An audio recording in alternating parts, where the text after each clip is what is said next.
12 of the FIA Motocross World Championship, the MXGP of Indonesia at Pangkal Pinang. And in the MX2 qualifying race, it was David Puches for LRT KTM who grabbed the whole shot, closely followed by Ben Watson on the Khmer Yamaha, and the two Red Bull KTMs of Paul Jonas and Jorge Prado. But Prado went around the outside of his teammate to take over third, and soon after that was quickly into the lead as well. Puches was in second, but he came under attack from Watson towards the end of the first lap, and the Brit on the Yamaha made his way around the outside of the Dutchman, whose third place was short-lived because a lap later, number one, Paul Jonas on the Red Bull KTM charged down the inside, maybe a little too aggressively, but either way, he left the Dutchman on his ear and down in 10th. Jonas was in third, but he made a slight mistake as he was pulling away from the two Rockstar Energy Husqvarnas in fourth and fifth of Thomas Kjær-Olsen and Thomas Covington, who are closely followed by the HRC Honda of Calvin Verlanderen. Up front, Prado was doing a great job on a fast-drying circuit here in Indonesia to try and keep the hard-charging Ben Watson behind him in second, and he was doing a pretty good job as well. That gap was always around about 3 seconds. The two Husqvarnas battled over fourth. Thomas Kjær-Olsen slightly got some distance over his teammate, but Puches was back on the charge from 10th. He made a move on Sterry on the F&H Racing Kawasaki, number 8 and 11, to get himself in the 10th, and almost immediately after that found his way past Michele Chervelin to go into 9th.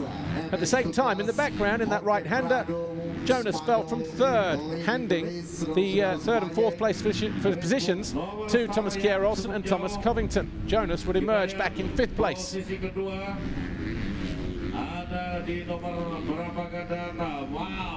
Looking good though were both the Huskies. And the closing stages of the race, there was nothing in it between Watson in second as he found himself right on the rear wheel of Prado in a battle for the lead, a last-ditch effort for the lead. But in the end, despite the mistake in the final turn here, Prado did hang on to take the qualifying race win from Ben Watson, who was second. The Rockstar Energy Husqvarnas of Olsen and Covington were third and fourth, and it was Jonas, Verlanderen, Jacobi and Geerts.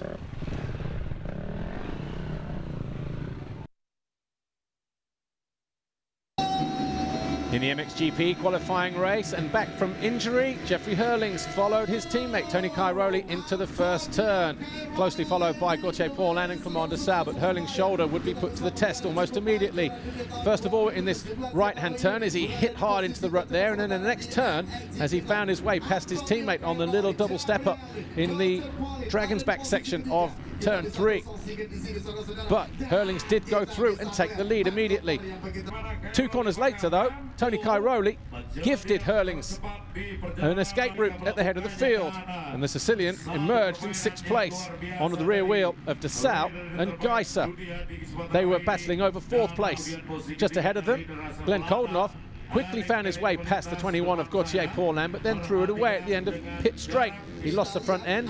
He would re-emerge a little bit further down the order in 9th place as the battle for second started to heat up. By now, Cairoli had got his way back into 4th and was giving chase to Geiser and Paulin, as another mistake from the 222 allowed de Sal to go back past.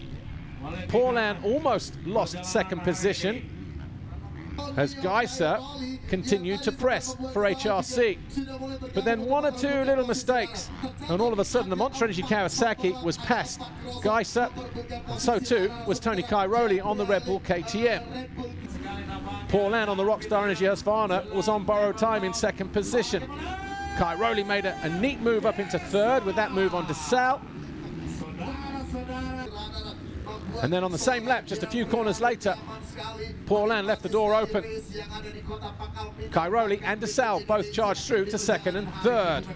All of a sudden, on lap 8 of 13, Paulin was down in 4th place, and that's where the Frenchman would stay.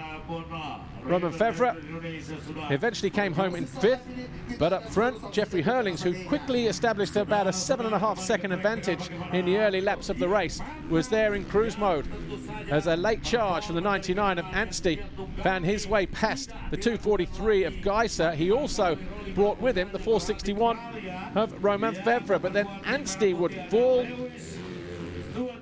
and he would pick himself back up in 12th position. But crossing the line, for the 7th qualifying race win of the year. Jeffrey Hurlings ahead of his Red Bull KTM teammate Tony Cairoli. The Monster Energy Kawasaki of DeSalle. Paulin was next on his Rockstar Energy Husqvarna. The Monster Energy Yamaha of Fevre, Geiser, Koldenhoff and Siwa.